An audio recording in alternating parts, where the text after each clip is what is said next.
capítulo 6, verso 1. Segundo Samuel 6, 1. Segundo Samuel 6, 1. Graças a Deus.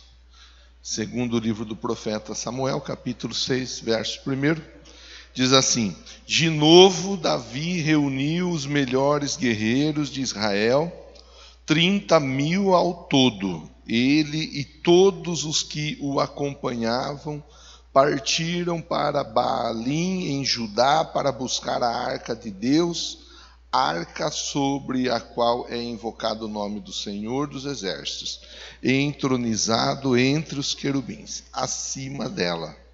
Puseram a arca de Deus num carroção novo e a levaram da casa de Abinadab na colina. Uzá e Aiô, filhos de Abinadab, conduziam o carroção com a arca de Deus, e Aiô andava na frente dela. Davi e todos os israelitas iam cantando, dançando perante o Senhor ao som de todo tipo de instrumentos, de pinho, harpas, liras, tamborins, chocalhos, símbolos. Quando chegaram à eira de Nacon, Uzá esticou o braço, segurou a arca de Deus, porque os bois haviam tropeçado. A ira do Senhor acendeu-se contra Uzá por seu ato de irreverência. Por isso Deus o feriu, e ele morreu ali mesmo, ao lado da arca de Deus. Davi ficou contrariado, porque o Senhor em sua ira havia fulminado Uzá. Até hoje aquele lugar é chamado Pérez Uzá. Naquele dia Davi teve medo do Senhor e se perguntou: como vou conseguir levar a arca do Senhor? Por isso, ele desistiu de levar a arca do Senhor para a cidade de Davi. Em vez disso, levou-a para a casa de Obed-edom de Gate. A arca do Senhor ficou na casa dele por 3 meses. E o Senhor o abençoou e a toda a sua família. Disseram ao rei Davi: o Senhor tem abençoado a família de Obed-edom e tudo que ele possui por causa da arca de Deus. Então Davi, com grande festa, foi até a casa de Obed-edom, ordenou que levassem a arca de Deus para a cidade de Davi. Deus, tenha misericórdia da minha vida, eu te peço, me dê graça, me dê sensibilidade, a inspiração necessária para que eu seja a boca do Senhor na vida dos teus filhos. Quero ser usado do jeito que o Senhor entender que seja o melhor jeito. Me usa para a glória do teu nome. Concorda dizendo amém? Meus irmãos, tem muita coisa para a gente pensar junto acerca desse texto. Na verdade, o texto ele apresenta uma história, apresenta uma situação que é desencadeada por causa de várias outras questões, de várias outras situações. Tudo começa quando a arca é tomada, sendo ainda o sacerdote Eli o responsável pela arca. Ele era sacerdote, ele tinha filhos. Os filhos de Eli não estavam se comportando como deviam se comportar. O Eli não toma as devidas providências que ele tinha que tomar, fosse enquanto pai, fosse enquanto sacerdote. Ele não faz o que tem que se fazer em relação ao que é sagrado, ao que é santo. A consequência é que a arca acaba sendo tomada, o Eli acaba sendo tomado de surpresa, caindo da cadeira, quebrando o pescoço, morrendo. A arca passa um período de tempo nas mãos dos inimigos. Ela é colocada dentro de um templo de um deus pagão. Dentro do templo, o prejuízo ele não é pouco, porque a Bíblia ensina que a estátua, a imagem de Dagon, ela cai, ela quebra, se desfaz diante da arca do Senhor. Os filisteus que haviam tomado a arca, eles ficam desesperados, porque para eles o prejuízo, a dificuldade, a adversidade estava sendo manifesta na casa deles, na vida deles, porque Deus está virado com eles. Eles se desfazem da arca, vindo a arca parar na casa de Abinadab. Na casa de Abinadab, e se você quiser ler e saber mais detalhes dessa história toda, leia 1 Samuel capítulo 7, a partir do verso 1. Leia, você terá mais detalhes. Detalhes esses que com toda certeza vão contribuir na reflexão do decorrer da semana. Na casa do Abinadab, a arca fica 20 anos. Por 20 anos na casa do Abinadab a arca ficou, e ali não há registro de que algo aconteceu. Não aconteceu nada. Eu pensando, como um pensador a respeito daquilo que eu devo trazer para a minha vida da palavra, eu penso que por 20 anos o Abinadab ele teve a oportunidade de ensinar os filhos. E parece que ele não teve o cuidado de ensinar os filhos. Parece que ele não deu a devida importância e o devido valor a respeito de ter a arca na casa dele. Tanto, eu falo assim, porque quando o Davi ele toma a decisão de ir e buscar a arca e levar a arca para a cidade onde ele estava, em Jerusalém, a arca é colocada sobre um carro de boi. E essa arca sendo conduzida sobre o carro de boi, tendo os filhos de Abinadab, Uzá e Aiô, conduzindo a arca num carro, num carroção, como a tradução aqui ela fala. O que é de inesperado vem acontecer. Eles não esperavam que o boi fosse tropeçar. Mas é interessante que quando a coisa está sendo feita diferente do que Deus quer que seja feito, até o boi tropeça. Via de regra, o boi não tropeça. Mas naquele dia o boi tropeçou. Por que o boi tropeçou? Porque o negócio estava em confronto com a palavra. O boi tropeça, a carroça balança, a arca vai cair, e quando a arca está por cair, Uzá coloca a mão na arca, segura a arca não cai. A arca não cai, mas o Uzá cai morto, cai queimado. O desespero é tomado, toma conta do coração de todos que estavam ali, naquele lugar.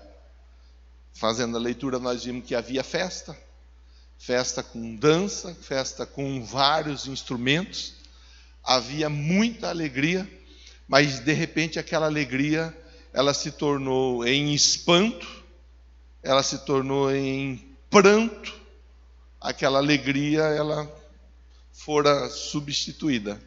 Agora ela dá lugar à tristeza, à dor, ao medo, ao desespero. E o Davi, vendo toda aquela situação, juntamente com os soldados que estavam junto dele, eles tomam uma decisão: nós não vamos levar a arca, porque Deus não está se agradando do que está sendo feito. Vamos deixar a arca em algum lugar. O lugar escolhido é a casa de Obed, na região de Edom. Por isso fala Obed-Edom. A arca fica na casa do Obed por 3 meses. Estudiosos contam que aquela região onde Obed morava era uma região carente. Pessoas que naquela região habitavam eram pessoas desprovidas de facilidades financeiras, pessoas de baixa renda, com dificuldades. E o Obed era um desses, com várias dificuldades dentro da casa dele, com várias dificuldades das mais variadas ordens. E nesse momento, o Obed, ele tem a casa dele escolhida, e a arca vai parar na casa dele. A arca fica na casa dele por 3 meses. A história na casa do Obed muda. A Bíblia diz que Obed e a família dele são abençoados.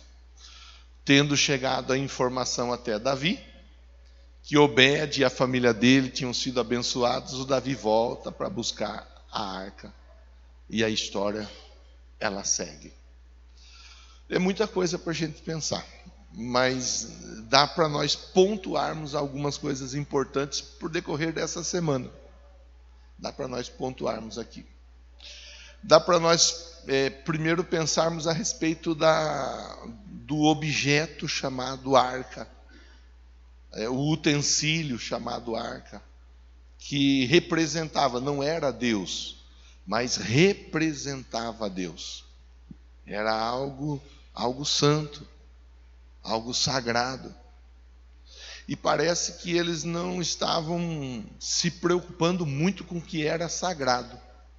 Tanto que, desde o tempo do Eli até chegar na casa do Abinadab, não fora dado à arca a devida importância. A arca fora tratada como algo, como um objeto, fora tratada sem o devido temor. Ali era a representação da presença do próprio Deus, através da arca, que dentro dela tinha as tábuas da lei, tinha a vara de Arão, tinha a porção do maná. Dentro da arca haviam elementos que mostravam provisão, proteção, promoção, a ação de Deus na vida de uma pessoa, na vida de uma família, na vida de uma nação. Dentro da arca haviam elementos que apresentavam Deus como o Deus que está acima de todas as coisas, de tudo e de todos. Mas não é dada a devida importância. Aí nós temos que fazer aqui as nossas pontuações. Primeiro, tudo que é de Deus deve ser valorizado. Tudo que é santo, tudo que é sagrado, deve ser valorizado. Quando nós colocamos, por exemplo, uma arte aqui no painel, desligue seu celular, coloque no vibra, coloca no silencioso, é porque esse é um momento santo, esse é um momento sagrado. Esse é um momento onde Deus está falando conosco, e Deus fala conosco de maneira a direcionar a nossa vida, a nossa casa, a nossa família, à vitória. Então, nada e ninguém é mais importante ou merece a nossa atenção nesse momento que não Deus. É o que é sagrado. A importância de todo, pelo menos domingo, nós estarmos dentro do templo congregando, cultuando. Eu sei que a semana ela é carregada de atividade para todos. Alguns conseguem fazendo os ajustes na sua agenda, participar na quarta, participar na sexta, participar na célula. Alguns conseguem, outros não conseguem. Mas o domingo, ele tem que ser assim, ó, eu vou ser enfático na fala. O domingo ele é do Senhor. O domingo não se negocia. Se tiver qualquer coisa para fazer, ou faz, e 4:30, 5 horas, volta para casa para tomar banho, se arrumar e vir para o templo, ou vem para o templo 8 da manhã, cultua a Deus, e depois pode participar do domingo até meia-noite, onde for, do jeito que quiser ser. São coisas que são sagradas, que são santas, que são importantes, e isso aí, eu só apenas estou fazendo vocês lembrarem. Estou aqui como irmão mais velho, ajudando a lembrar. Isso é santo, isso é sagrado. Isso não tem que ficar sendo falado para nenhum de nós. Para todos nós, isso tem que estar resolvido dentro do nosso coração. Domingo é dia do Senhor. E domingo eu vou cultuar o Senhor. Se eu não posso no domingo por causa de trabalho, eu vou me programar para que eu cultue a Deus. Pelo menos um dia na semana. Mas eu preciso cultuar. Deus não precisa que eu dê a Ele o culto. Se eu não der para Deus culto, se eu não der para Deus adoração, Ele continua sendo Deus. Mas eu preciso de Deus, você precisa de Deus, nós precisamos de Deus. Então isso tem que estar assim, ó, dentro do nosso coração, resolvido de uma forma tal que assim, eu vou até usar um termo, já está até no automático. Já, não tem jeito de eu agendar nada que interfira no meu culto ao Senhor no domingo. Você está entendendo, sim ou não? Eu estou falando da arca, eu estou falando da importância da arca, da representação da arca, e estou fazendo o link lá atrás e hoje, para facilitar a nossa compreensão. Lá atrás, eles não deram a devida importância para a arca. Resultado, começaram a colher derrotas na vida deles. Hoje, cultuar significa estar unido aos demais membros do corpo, o corpo de Cristo. Se eu estou e faço parte do corpo de Cristo, eu terei vitória. Se eu não cultuar, significa que eu não estou ligado ao corpo. Se eu não estiver ligado ao corpo, eu não terei vitória. Pior do que não ter vitória é começar a colher derrotas. Primeiro ponto para a gente pensar, a importância. Lá atrás, a arca, aqui, hoje, a presença do próprio Deus dentro de você, na pessoa do Espírito Santo. O Espírito Santo está em você.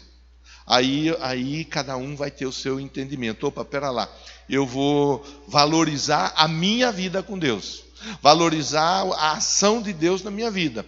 Quem sou eu para Deus olhar para mim, para Deus estender a mão sobre a minha vida, para Deus me amar, para Deus me abraçar? Quem somos nós? Mas Deus nos ama, e Ele tem um plano, e Ele tem um projeto na nossa vida. Ele tem. Tá?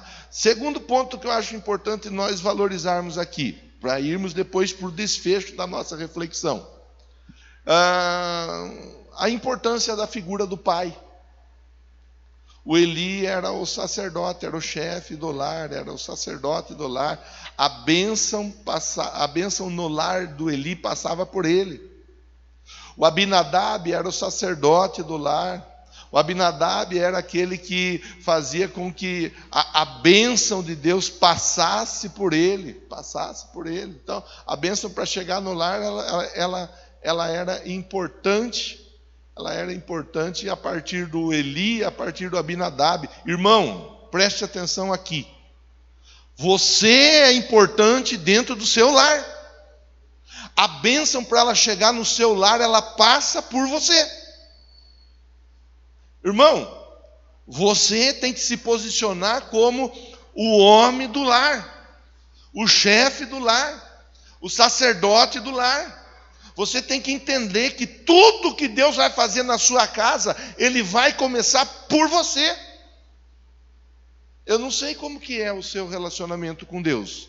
Eu não sei como é a sua vida com Deus. Eu não sei como você se comporta diante de Deus. Eu não sei, irmão, eu não sei. Eu estou aqui para fazer você lembrar. A bênção no seu lar, ela passa por você. A irmã tem a mesma importância dentro do plano de Deus para a sua família. A irmã, a mulher, ela está junto recebendo uma missão. E é essa missão de levar, de conduzir a família à vitória dentro do plano divino para a família e através da família.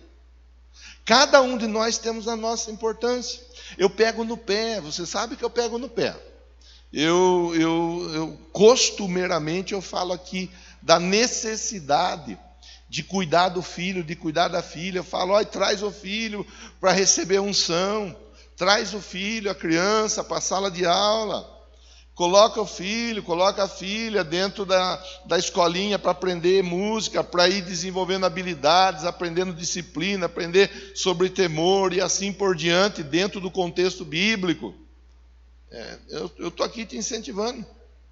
Eu estou te incentivando. Todo domingo eu falo de algum jeito ou de outro jeito. Eu sou pregador de uma pregação só. Eu uso textos diferentes, mas a mensagem é a mesma. Aqui faz 15 anos. Não muda. O pai e a mãe têm que ensinar o filho, têm que ensinar a filha. E o melhor jeito de ensinar é dar exemplo. O melhor jeito de ensinar é dar o bom exemplo para o filho, dar o bom exemplo para a filha. Todos nós temos sobre a nossa vida aquela chamada muito semelhante à chamada do Esdras, que dispõe o coração, aprende, pratica, porque ele tinha a intenção de ensinar. Então todos nós, não é o pastor, mas é o músico, é o intérprete, é o diácono, é o pessoal da mídia, é a professora na sala de aula, é o intercessor, todos nós devemos de estar aprendendo para ensinar, porque nós vivemos um tempo difícil, porque nós vivemos um dia mau, porque Jesus está voltando, Ele volta para levar a igreja, para buscar a igreja, e as pessoas precisam saber que Deus as ama e tem projeto de salvação para a vida de todas as pessoas.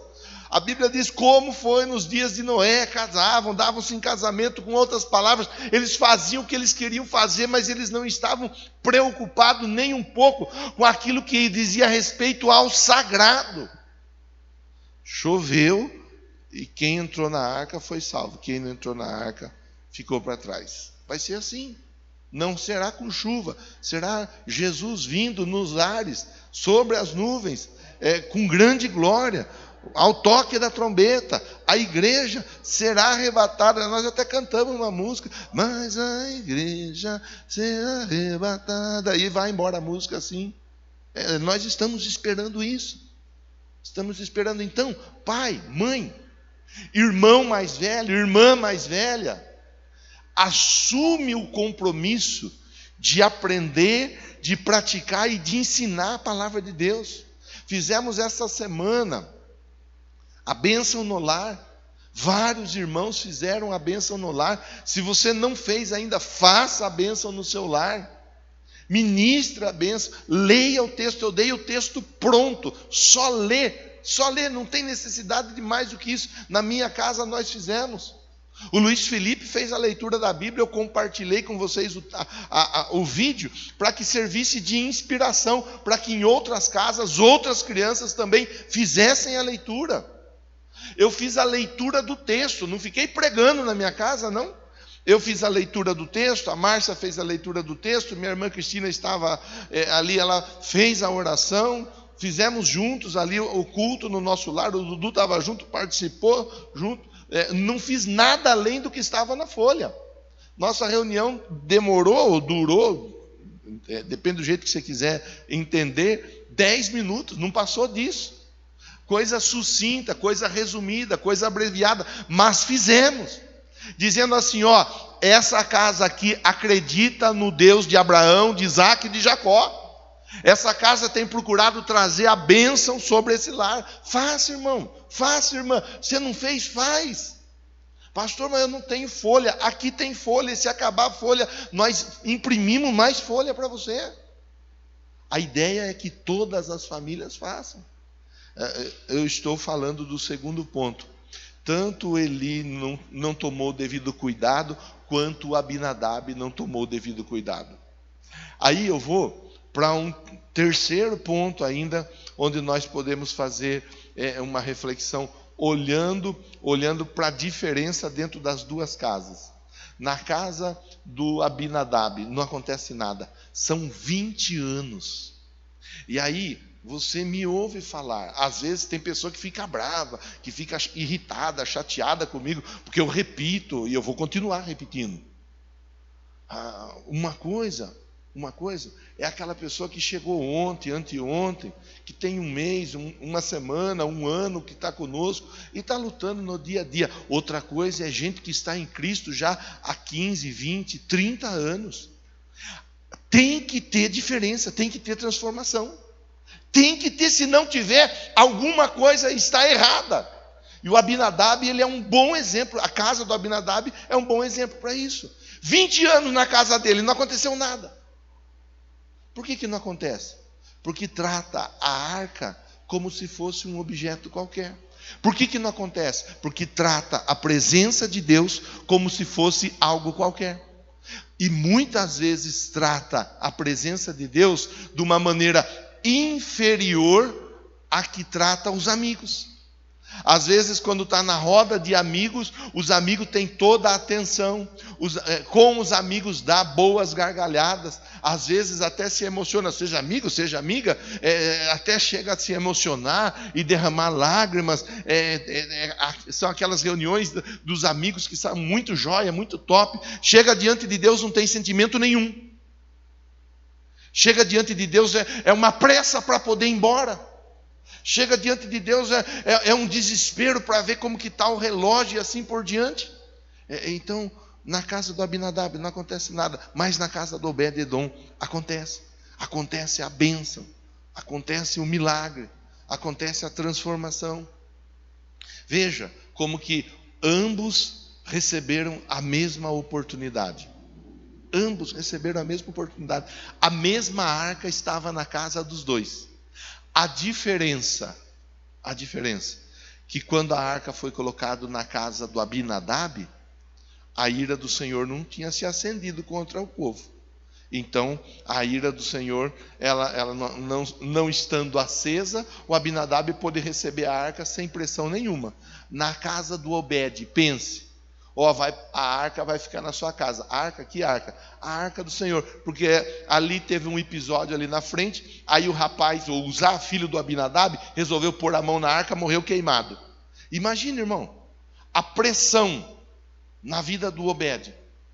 Imagine se fosse falar com você, posso pôr essa garrafa d'água na sua casa? A última pessoa que chegou perto dessa garrafa d'água, pensou, tocou nessa garrafa d'água, caiu morta no chão. Aí eu falo para você, posso pôr essa garrafa d'água na sua casa? Imagine a pressão. Quem vai dizer sim? Quem vai dizer não? Ai, mas eu tenho criança pequena na minha casa. Ai, mas o meu marido de vez em quando dá um chilique nele lá.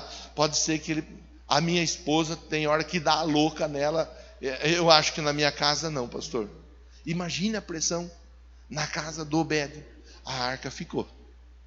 Então, ele recebe a arca mesmo diante da pressão. O fato é, ele recebe a arca entendendo que aquela arca representava o próprio Deus entrando na casa dele. Não está na Bíblia, mas eu vou convidar você a pensar.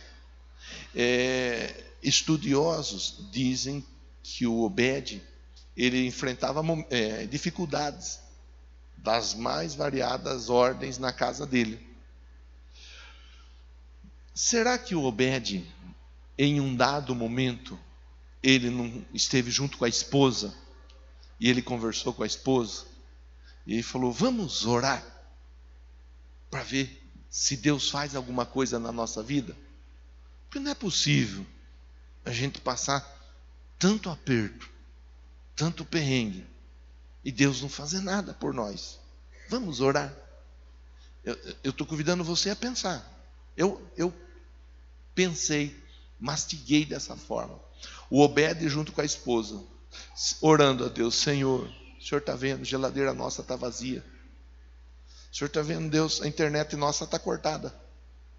O Senhor está vendo, Deus, o armário nosso só tem um saquinho de fubá. Acabou o fubá, acabou tudo. O carro já nem estou usando, Deus, porque combustível já nem sei quando foi a última vez que eu abasteci. O Senhor está vendo, né, Deus, que nós estamos doentes aqui em casa. Mas nós não temos dinheiro para comprar remédio.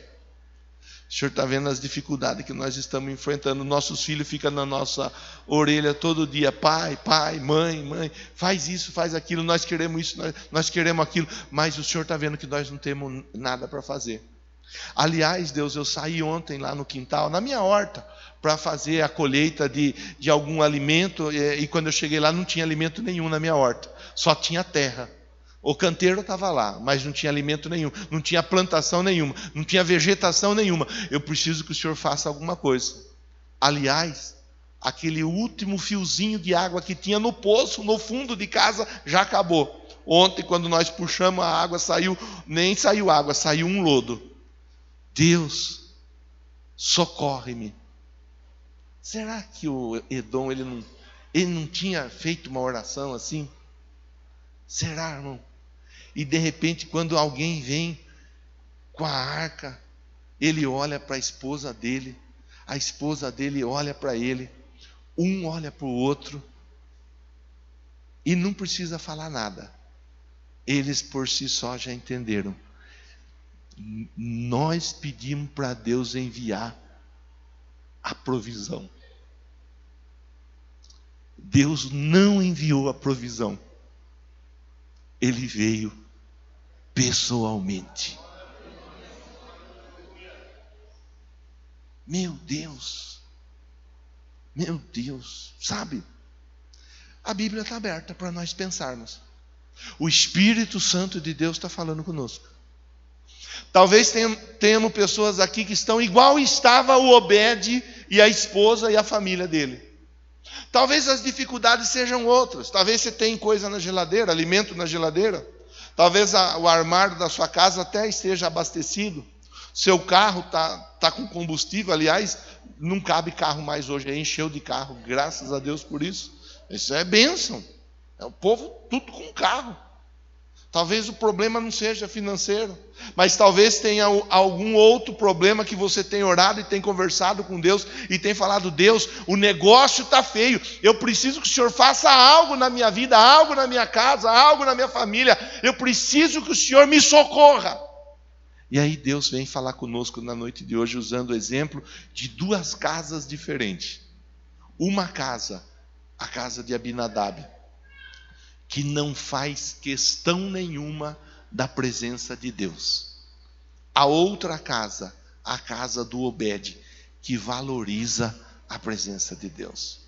A diferença, em 20 anos, não acontece nada. Na outra, em 3 meses, tudo muda. Meu Deus! Começa a acontecer uma revolução naquela casa. Colocou a arca no melhor lugar da casa. O melhor lugar da nossa vida é o nosso coração. Colocou a arca no melhor lugar da casa. Foram dormir. Quando eles levantaram pela manhã, eles olharam pela janela. Quando eles olham pela janela, eles veem que parece que caiu uma chuva. Você ouviu chuva? Trovejou? Não ouvi nada. Deitei, dormi, não escutei barulho nenhum não. Mas está molhado o chão. Está molhado o chão. Uma chuva, não chovia, fazia tempo ali. Agora caiu uma chuva. No dia seguinte, começou a aparecer uma gramínea, alguma coisa verdinha começou a brotar no quintal da casa. Vai buscar, vai ver se tem algum fio de lama ainda lá no balde. Quando ele joga o balde no poço para puxar a água, o lodo do poço, o balde fica cheio, mas eles não sabem que é água. Eles pensam que é sujeira. Está pesado de sujeira. Mas quando eles tiram, um olha para o outro e não consegue acreditar no que eles estão vendo. Alguma coisa começou a acontecer naquela casa. Agora tinha água no poço. Agora aquela horta que só era pó começou a brotar novamente. Até o beija-flor começou a ir beijar as flores no quintal daquela casa. Você está entendendo que eu estou usando uma figura de linguagem para provocar em você a reação de valorizar a presença de Deus? Sim ou não? Eu não sei como está a sua vida. Não sei como está a sua casa. Eu não sei como está a sua família. Eu não sei, irmão. De verdade, eu não sei. E não me entristeço por não saber.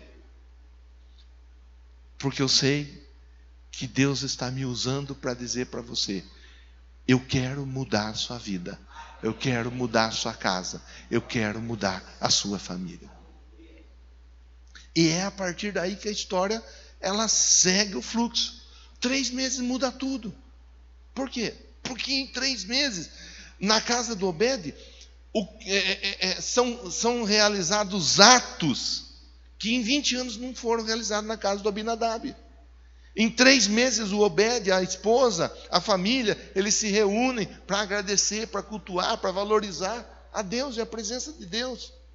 E Deus, Ele se agrada disso, irmão. Por isso que eu comecei falando com você da importância de nós cultuarmos, da importância de nós valorizarmos o que é sagrado, da importância de nós valorizarmos o que é santo, da importância de nós sabermos discernir, sabermos diferenciar o que é momentâneo, o que é passageiro, mas o que é eterno. Da importância de nós valorizarmos cada momento desse na nossa vida. Da importância de nós fazermos como o salmista, que dizia assim: alegrei-me quando me disseram, vamos à casa do Senhor. E você pegar a esposa, pegar o filho, pegar a filha e vir para o templo. Filho, filha, marido, mulher, vão para o templo, está na hora, vai começar o culto. E vir, você e a sua família, buscar a presença de Deus. Quando nós buscamos a presença de Deus, não importa como as situações estejam, Deus começa uma grande reviravolta. A história na casa do Obed foi uma história que serviu de inspiração para muitos daquela época, mas ela serve de inspiração até hoje para todos nós. Eu não sei como você costuma levar a sua vida diante de Deus, mas eu falo para você sem medo de errar. Valorize a presença de Deus e você vai ver quanto Deus vai fazer por você. Eles lá, nós não vamos ficar aqui pensando no Uzá, que tocou onde não era para tocar, no Aiô, que conduziu o carro de boi, os filhos de Abinadab, que não foram ensinados do jeito que foram ensinados, ou que deviam ser ensinados, ou se foram ensinados, não valorizaram o aprendizado. Nós vamos olhar, por exemplo, do Obed. Na casa do Obed a palavra ela fora ensinada, e na casa do Obed a palavra fora praticada. Resultado, bênção. Resultado, milagre. Resultado, resposta. Resultado, o favor de Deus. E é disso que nós estamos conversando.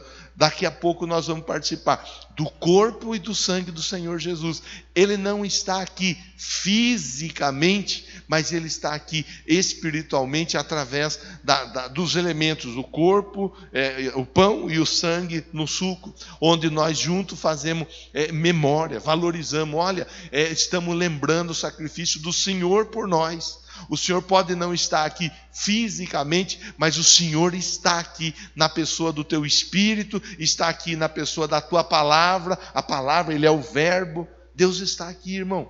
Deus está aqui, irmã. E para nós é isso que basta. Para nós isso é o suficiente, a presença de Deus. E junto com a presença de Deus, tudo que Ele manifesta na vida daqueles que valorizam a presença dEle. Que Deus te abençoe, te guarde, te proteja.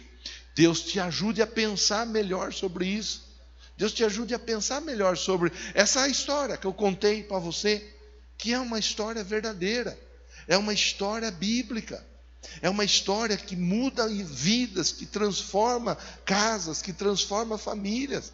Eu vejo aqui várias e várias e várias famílias representadas, muitas famílias representadas.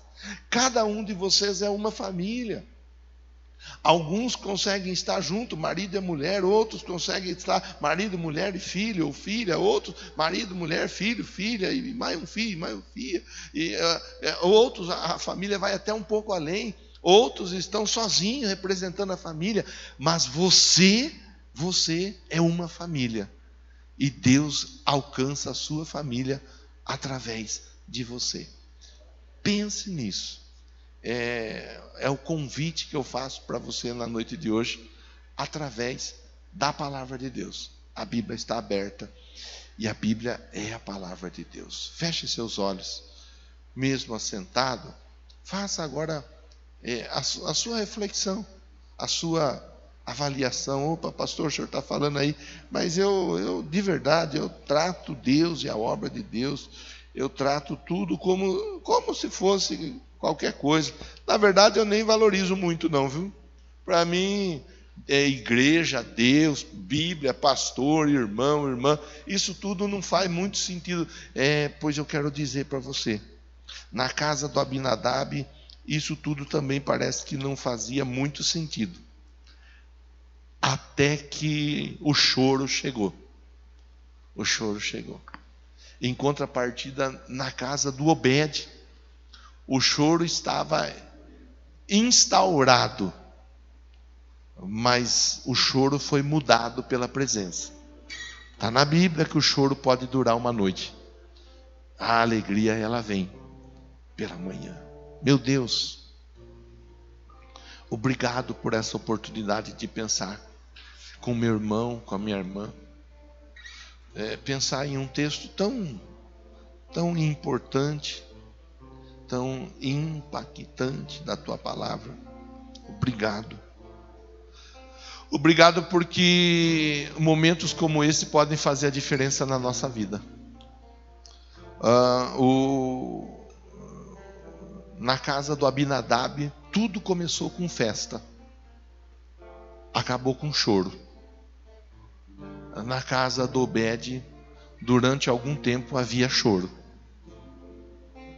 mas logo o choro cessou e a alegria, ela foi instaurada.